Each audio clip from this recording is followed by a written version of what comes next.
Assalamualaikum warahmatullahi wabarakatuh. Halo teman-teman, ketemu lagi dengan saya Muhammad Iskandar.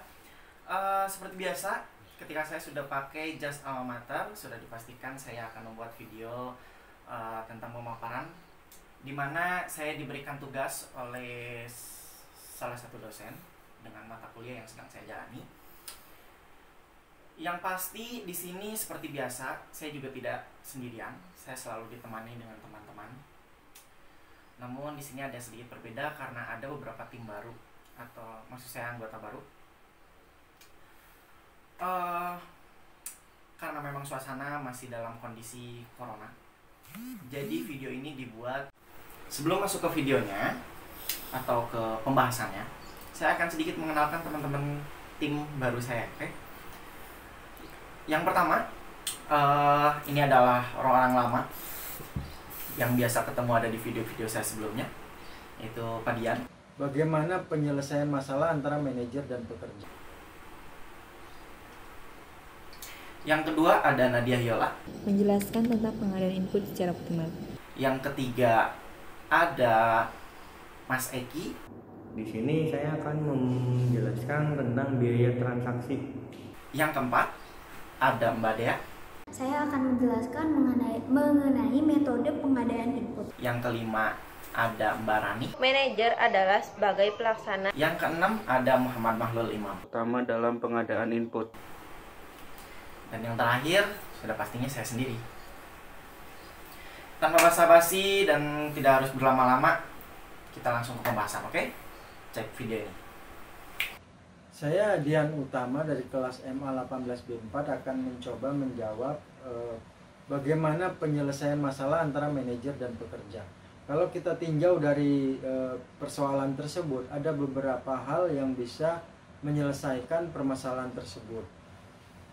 Di antaranya, 1. Pembagian keuntungan, 2. Pembagian dari pendapatan, terus 3. Tingkat pendapatan. Terus yang keempat itu jam kerja dan pemeriksaan mendadak. Selanjutnya ada dengan coaching, metode coaching. Kita akan bahas satu persatu. Dimulai dari tingkat pendapatan.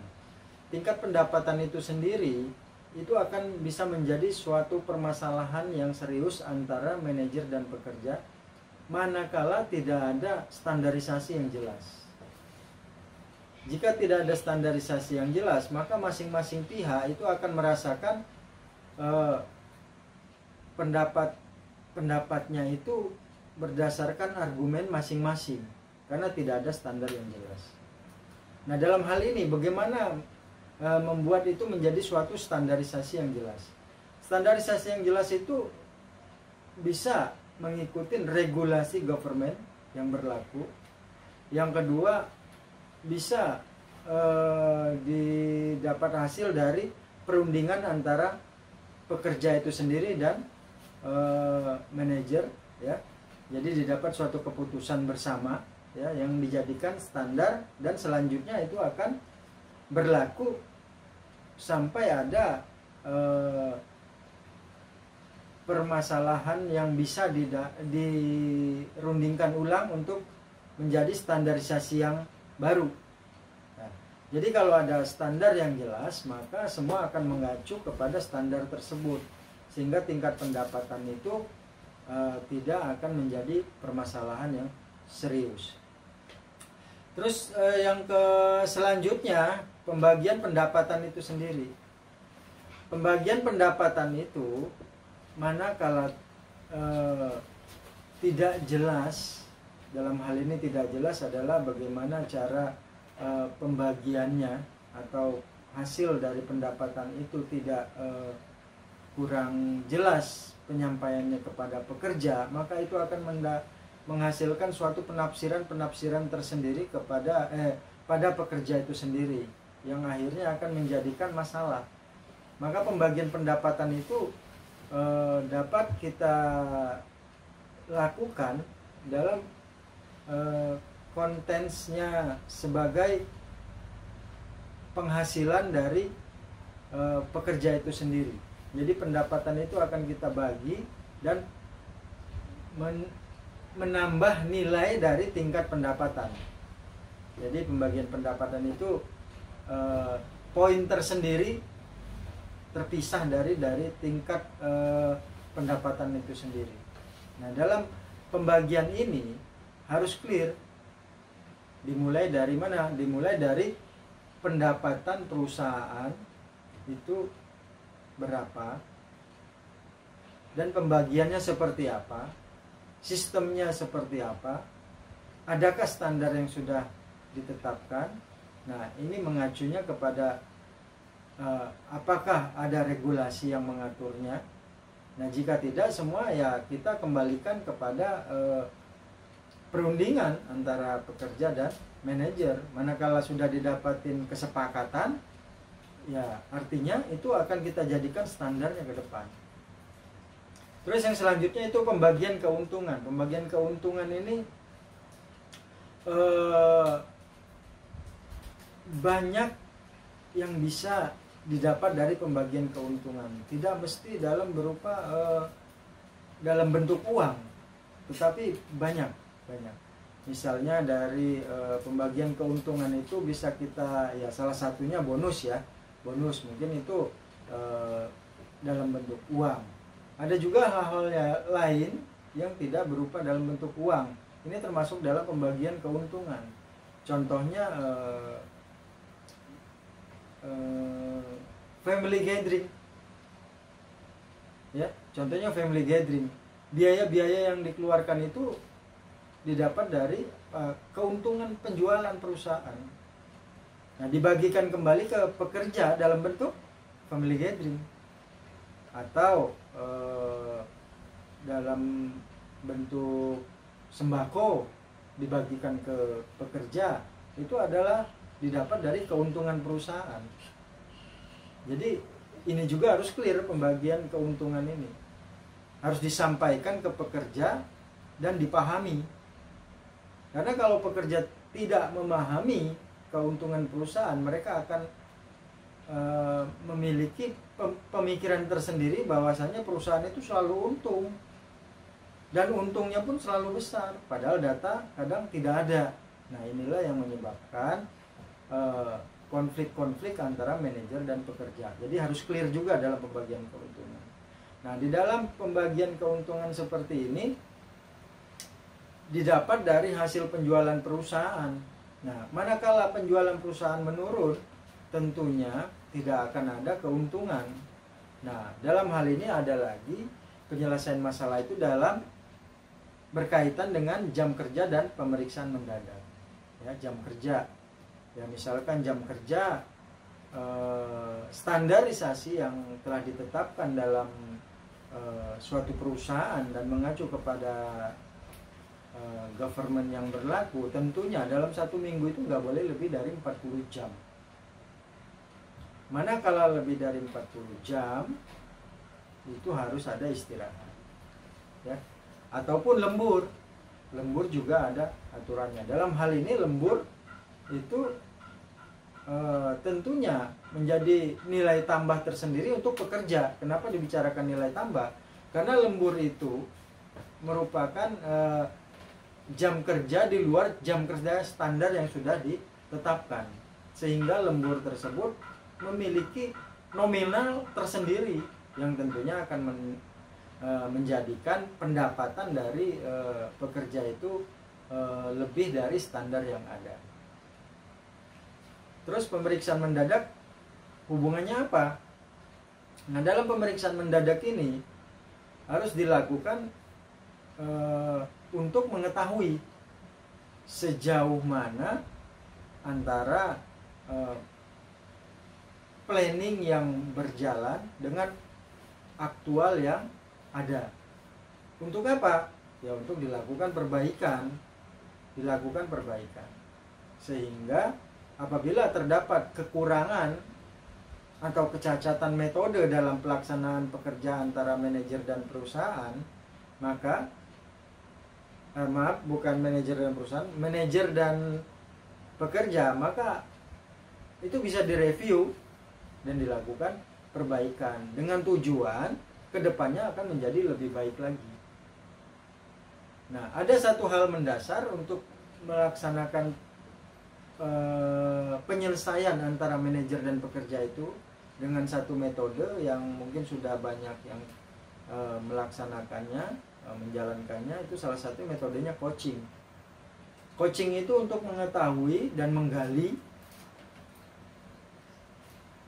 apa masalah yang ada dan sejauh mana permasalahan tersebut bisa membuat pekerja tersebut imbasnya terhadap pekerja itu, apakah karena masalah tersebut dia menjadi down terhadap pekerjaan. Nah, itu harus kita gali.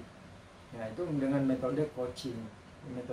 Jadi antara manajer dan pekerja itu pada saat menjalankan coaching tersebut itu idealnya tidak berhadapan, tapi ya minimal duduk bersampingan. Kenapa? Karena saat itu kita sedang menggali dan kita ingin menyelami masalah apa yang terjadi pada pekerja dan kenapa bisa seperti itu, dan kita akan mencari jalan keluarnya. Dalam hal ini pekerja ini merasakan ada masalah. Jadi kalau kita antara atasan dan manajer dan pekerja masih ada gap, masih ada pembatas, maka dari itu manajer itu harus membaur, merasakan masalah yang ada di pekerja. Kenapa sih masalahnya tidak berjalan sesuai rencana dari planning yang ditetapkan? Apa masalahnya? Apa yang dirasakan sama pekerja? Apa yang menjadi kendala yang dihadapi? Adakah masalah tersebut sudah disampaikan ke manajer atau apa? Jadi jika masalah tersebut tidak tersampaikan dengan manajer dan manajer pun tidak bisa mengambil suatu keputusan, maka ini akan ada jarak antara pekerja dan manajer sehingga menimbulkan masalah. Maka dari situ kita harus menggali masalah. Nah, itulah disebut kita gunakan metode coaching untuk menggali masalah, mencari mengapa bisa terjadi dan bagaimana cara mengatasinya ke depan sehingga didapat perbaikan hubungan antara manajer dan pekerja.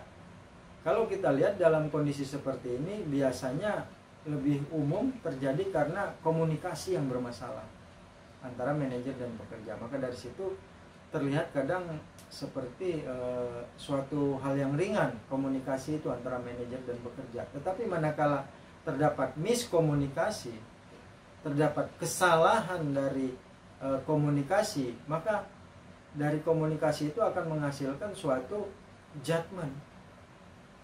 Jadi kalau kesalahan pada komunikasi, maka judgmentnya juga salah, yang akhirnya nanti tindakannya jadi juga bermasalah. Mungkin itu saja yang bisa saya sampaikan, penyelesaian masalah antara manajer dan pekerja. Assalamualaikum warahmatullahi wabarakatuh. Nama saya Nadia Hilal Ramadanti. Saya dari kelompok 8. Saya di sini akan menjelaskan tentang pengadaan input secara optimal. Bisa dilihat dari gambar yang ada. Apakah substansial investasi khusus relatif terhadap biaya kontrak? Jika jawabannya tidak, maka lakukanlah pertukaran di tempat atau spot exchange, yaitu ketika pembeli dan penjual dari sebuah input bertemu di suatu tempat, terjadi pertukaran dan kemudian berpisah. Keuntungannya adalah perusahaan dapat memilih secara acak untuk input-input yang standar yang dapat dibeli dari salah satu pemasok yang ada. Jika harga yang ditentukan dari pemasok terpilih lebih besar, maka perusahaan dengan mudah beralih pada pilihan pemasok yang lain. Kerugiannya adalah pada saat perusahaan menginginkan spesifikasi yang diinginkan, mungkin saja hasilnya adalah input dengan kualitas yang jauh dari yang diinginkan. Namun jika memang substansial investasi khusus relatif terhadap biaya kontrak, apakah kompleksan kontrak lingkungan relatif terhadap biaya integrasi? Jika jawabannya ya, lakukanlah integrasi vertikal, yaitu ketika suatu perusahaan menghindari pemasok lain dan memilih untuk menghasilkan input sendiri. Keuntungannya adalah penjualan dan profitabilitas yang lebih tinggi, biaya produksi yang lebih rendah, mengurangi ketergantungan terhadap pihak eksternal, memperoleh umpan baik dari pelanggan, meningkatkan kendala, membangun kekuatan pasar, dan hambatan masuk. Kekurangannya adalah mengalihkan perhatian bisnis, membutuhkan modal besar, efisiensi operasi, rentan terhadap kegagalan internal. Namun, jika jawabannya dari kekompleksan kontrak lingkungan relatif terhadap biaya integrasi tidak, maka lakukanlah kontrak, yaitu adalah suatu hubungan informal antara pembeli dan penjual di mana tidak ada satupun pihak berkewajiban untuk memenuhi syarat khusus dalam pertukarannya. Biasanya kontrak dilakukan pada jangka waktu tertentu yang telah disepakati dan adanya jaminan selama masa kontrak tersebut, yang dilengkapi dengan dokumen yang sah yang menciptakan hubungan berkelanjutan antara pembeli dan penjual. Keuntungannya adalah mengurangi oportunisme, menghindari skimping pada investasi khusus, menjamin harga yang dapat diterima oleh kedua belah pihak, dan kerugiannya adalah membutuhkan biaya-biaya untuk menyusun kontrak, membutuhkan waktu, muncul adanya biaya-biaya legal, biaya besar dalam lingkungan yang kompleks. Kesimpulannya adalah metode optimal dilakukan untuk memperoleh input yang bergantung pada sifat dari biaya transaksi dan sifat khusus. Terima kasih. Oke, izin memperkenalkan diri. Nama saya Eki Mardiansyah dari kelompok 8. Di sini saya akan menjelaskan tentang biaya transaksi. Biaya transaksi sendiri adalah biaya yang harus dibayar pebisnis setiap kali memproses pembayaran transaksi dengan pelanggan. Biaya transaksi sendiri digunakan untuk memperoleh input melebihi dan di atas jumlah yang dibayarkan kepada pemasok input. Biaya transaksi terdiri atau meliputi, yaitu yang pertama ada biaya pencarian. Biaya pencarian digunakan untuk mencari supplier yang bersedia dan mampu menjual material yang dibutuhkan. Nah, yang kedua ada biaya negosiasi. Biaya negosiasi sendiri untuk bernegosiasi tentang harga, misalnya biaya kesempatan, biaya legal, dan lain-lain. Nah, yang ketiga ada biaya investasi. Biaya investasi dan pengeluaran lainnya yang dibutuhkan untuk memfasilitasi terjadinya transaksi. Beberapa transaksi ada yang bersifat umum dan ada yang bersifat spesifik dalam suatu perdagangan. Sebagai contoh, supplier menjual semen dengan harga 65.000 per sak kepada manajer sebuah perusahaan properti. Nah, harga tersebut tidak termasuk biaya pengantaran ke lokasi tersebut. Dalam kasus ini berarti si manajer terbeban biaya transaksi, yaitu biaya pengantaran dari lokasi supplier ke lokasi proyek. Nah, tidak termasuk biaya bensin, mobil, pegawai pengantaran, dan lain-lain.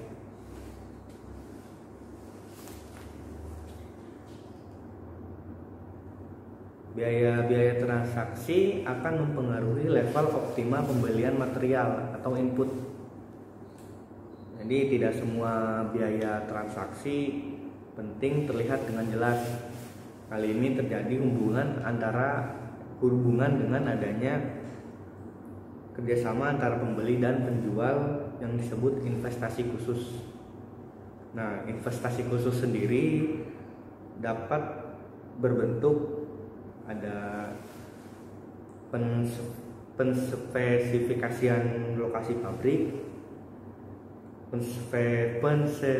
penspesifikasian aset fisik, penspesifikasian aset yang didedikasikan, dan tenaga kerja. Assalamualaikum warahmatullahi wabarakatuh. Saya Dian Besipa. Di sini saya akan menjelaskan mengenai metode pengadaan input. Metode yang pertama ada pertukaran di tempat atau spot exchange, di mana terdapat penjual dan pembeli yang bertemu di suatu tempat, Kemudian mereka melakukan pertukaran dan setelahnya mereka berpisah. Yang kedua ada kontrak. Kontrak adalah sebuah dokumen yang sah yang menciptakan hubungan antara penjual dan pembeli. Assalamualaikum warahmatullahi wabarakatuh. Perkenalkan, nama saya Dani, saya dari kelompok 8. Saya akan menjelaskan tentang peran manajer. Manajer adalah sebagai pelaksana yang menyelesaikan urusan-urusan melalui orang lain. Peran manajer itu sendiri yaitu mendapat input dengan biaya paling sedikit, menyediakan insentif bagi pekerja untuk menambah semangat kerja. Seorang manajer harus menggunakan semua input secara efisien. Memperoleh input menggunakan metode dengan biaya terkecil. Peran seorang manajer sebagai simbol pemimpin, mencari dan menerima berbagai informasi. Peran pembicara. Assalamualaikum warahmatullahi wabarakatuh. Perkenalkan, nama saya Muhammad Maulul Imam. Di sini saya akan membacakan fitur utama dalam pengadaan input. Yang pertama, pertukaran di tempat, atau biasa disebut spot and change. Memiliki fungsi utama yaitu spesialisasi, menghindari biaya kontrak, menghindari biaya integrasi vertikal, memungkinkan untuk mencegah permasalahan dalam pengadaan input. Yang kedua, kontrak. Kontrak atau perjanjian adalah kesepakatan antara dua orang atau lebih mengenai hal tertentu yang disetujui oleh mereka. Dalam pengadaan input, kontrak memiliki fitur utama, yaitu spesialisasi, mengurangi oportunisme, menghindari skimping pada investasi khusus, biaya besar dalam lingkungan yang kompleks. Yang ketiga, integrasi vertikal. Integrasi vertikal adalah upaya untuk memperluas bisnis dengan masuk tahap lain dalam rantai pasokan saat ini di bawah kepemilikan atau kendali sebuah perusahaan. Dengan kata lain, perusahaan masuk ke bisnis hilir atau bisnis hulu. Dalam pengadaan input, kontrak memiliki fitur utama, yaitu mengurangi oportunisme, menghindari biaya kontrak, menghilangkan spesialisasi, dan memungkinkan meningkatnya biaya organisasi. Oke, sekarang giliran saya. Di sini saya. Oke, sekarang giliran saya. Di sini saya ditugaskan untuk sedikit menjabarkan tentang prinsipal problem ya. Prinsipal problem. Tapi sebelum masuk ke problem masalahnya, kita harus ketahui dulu apa sih prinsipal itu. Lebih tepatnya prinsipal itu lebih dikenal dengan distributor ya. Tapi dalam artian lebih jauh, berarti prinsipal itu adalah sebuah produsen yang pasti melakukan kegiatan produksi, tapi tidak salah juga sebagai salah satu distributor, karena memang si prinsipal ini bisa dikatakan adalah sebuah perusahaan yang mengelola atau memproduksi, atau bisa jadi dia yang mendistribusikannya. Contoh, kita sedikit membahas tentang obat ya. Sekarang banyak yang dari luar negeri atau vaksin-vaksin yang memang sekarang lagi diekspor ke Indonesia, diimpor. Nah, itu bagian dari sebuah kegiatan prinsipal, di mana ada prinsipalnya itu dari luar negeri yang memasok ke Indonesia dengan distributor tertentu yang nantinya disalurkan ke rumah sakit yang memang sudah ditunjuk oleh pemerintah. Kurang lebih ya sedikitnya untuk prinsipal itu. Kurang lebih di ruang lingkupnya, circle-nya sama-sama aja seperti di situ ya. Tapi di sini tidak akan saya bahas lebih jauh tentang prinsipalnya. Oke, prinsipal agen problem. Oke, masalah-masalah yang sering terjadi di sebuah prinsipal distributor atau mereka bekerja di bidangnya produksi. Saya akan sedikit berikan 4 masalah yang sering muncul di prinsipal agen problem. Oke, yang pertama itu biasanya terjadi ketika pimpinan tidak dapat mengamati upaya agen. Upaya agen yang dimaksud ini adalah prinsipal ya. Contohnya, pemegang saham atau pemimpin dari sebuah perusahaan itu tidak dapat mengamati upaya manajer agen.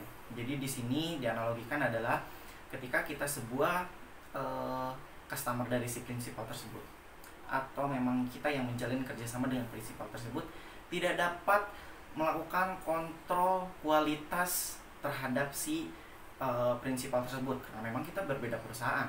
Yang pasti kita hanya meminta target standar seperti apa yang dilakukan pada kontrak kerja atau MOU pada saat ditandatangani. Nah, itu sering jadi masalah utama ya di setiap kerjasama di prinsipal agen atau di sebuah perusahaan prinsipal. Nah, yang kedua contohnya mungkin manajer atau pemimpin tidak dapat menggantikan upaya pekerja, di mana di sini ada kesalahan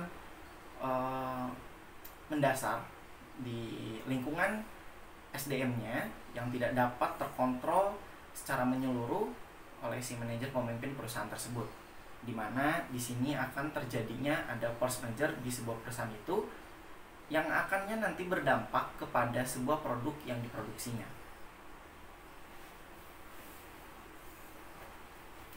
Yang kedua,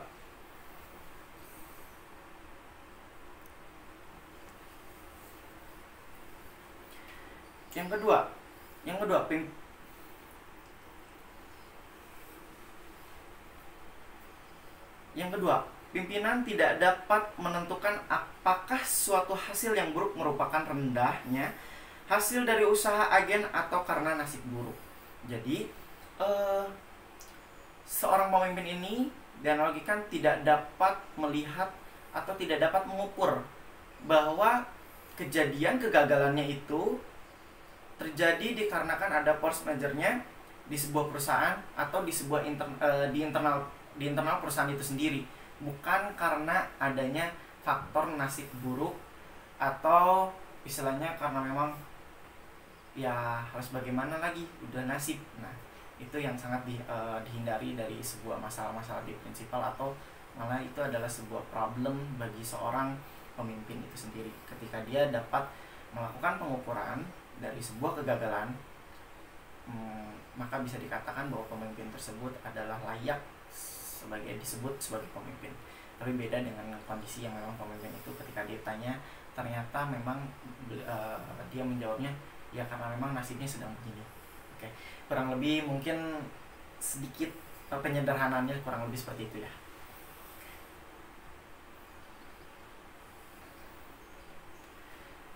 Lanjut yang ketiga, manajer harus mengakui keberadaan masalah prinsipal agen dan menyusun rencana atau menyesuaikan kepentingan pekerja dengan perusahaan. Jadi di sini berlaku kepada si pemimpin dari eksternal si prinsipal tersebut, di mana si manajer ini harus dapat menyesuaikan kepentingan kinerja dengan perusahaannya. Jadi sebisa mungkin kita tidak jauh dari dasarnya si prinsipal tersebut.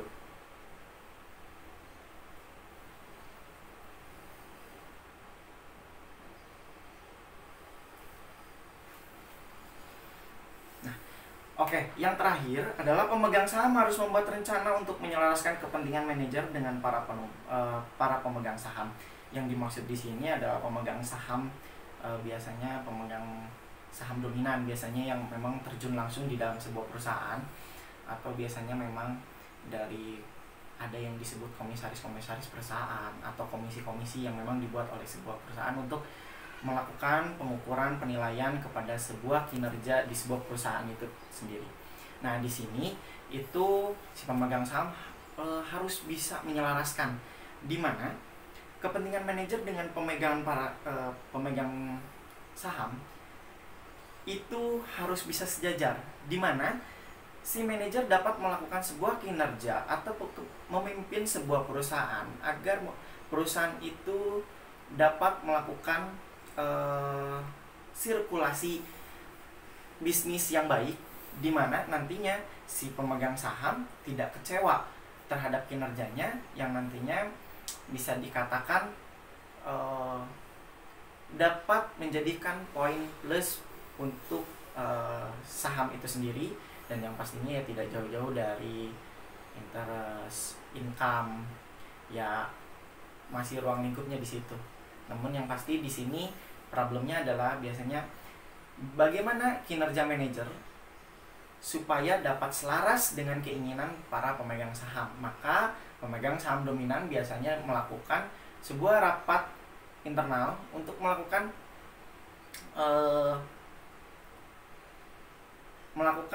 sebuah rancangan untuk nantinya akan dijadikan internal memo di sebuah perusahaan itu sendiri untuk para pekerjanya. Oke, kita sudah sampai. Oke, mungkin hanya segitu dulu yang dapat saya sampaikan. Kita juga sudah berada di akhir ujung video. Semoga apa yang saya jelaskan dan teman-teman saya jelaskan itu dapat bermanfaat dan menambah ilmu-ilmu teman-teman yang menonton, khususnya buat kami sendiri pastinya. Semoga ilmunya bermanfaat. Mohon maaf kalau misalkan ada salah-salah kata, ada salah-salah pemaparan. Mungkin teman-teman dapat komentar dengan komentar yang baik-baik supaya kita juga terus belajar, karena kita juga masih sama-sama belajar.